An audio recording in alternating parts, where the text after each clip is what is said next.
नमस्कार, मी DT आंबेगावे. आपण पाहत आहात सत्य पोलीस टाइम्स. अशोक चव्हाण यांना भाजपात कोणतं पद मिळणार? भाजपातील जुन्या नेत्यांचं काय होणार? देवेंद्र फडणवीस काय म्हणाले? महाराष्ट्र राज्याचे माजी मुख्यमंत्री अशोक चव्हाण यांनी आज उपमुख्यमंत्री देवेंद्र फडणवीस यांच्या अध्यक्षतेखाली भारतीय जनता पक्षात जाहीर प्रवेश केलाय. काँग्रेसमधील सदस्य पदाचा राजीनामा देऊन आज भारतीय जनता पक्षाचं प्राथमिक सदस्यत्व अशोक चव्हाणांनी स्वीकारले. दरम्यान काँग्रेसमधील ज्येष्ठ नेते भाजपात आल्याने त्यांना आता कोणतं पद मिळणार याकडे सर्वांचं लक्ष लागलंय. याबाबत उपमुख्यमंत्री देवेंद्र फडणवीस यांनी माहिती दिली.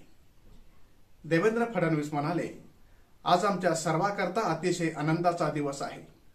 महाराष्ट्रातील एक अतिशय ज्येष्ठ नेतृत्व, अनेक वर्षे महाराष्ट्र विधानसभा, देशाची लोकसभा ज्यांनी गाजवली, विविध मंत्रिपदे ज्यांनी भूषवली आणि 2 वेळा महाराष्ट्र राज्याचे मुख्यमंत्री म्हणून ज्यांची कारकीर्द आपल्याला पाहायला मिळाली ते अशोकराव चव्हाण.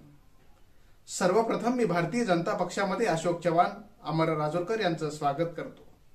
निश्चितच त्यांच्यासारख्या प्रवेशामुळे महाराष्ट्रात भाजपाची आणि महायुतीची शक्ती भक्कम झाली आहे. याबद्दल आमच्या कोणाच्याही मनात शंका नाही. आज आपण पाहतोय की देशभरात पंतप्रधान नरेंद्र मोदी यांनी ज्या प्रकारे भारताला विकसित करण्याचे स्वप्न पूर्णत्वाकडे नेण्याचं काम केलंय, जो बदल आणि परिवर्तन भारतात दिसायला लागलाय, त्यामुळे देशभरातील अनेक चांगल्या नेत्यांना आपणही देशातील मुख्य प्रवाहातील लोकांबरोबर काम करावं, मोदी सारख्या नेतृत्वाखाली काम करावं, देशाला पुढे नेण्याच्या मोदींच्या प्रयत्नात आपणही वाटा उचलावा, अशा प्रकारचा विचार अनेकांमध्ये आहे. त्यामुळे प्रमुख नेतृत्व म्हणून आपण अशोक चव्हाणांकडे पाहू शकतो, असं देवेंद्र फडणवीस यांनी म्हटलंय.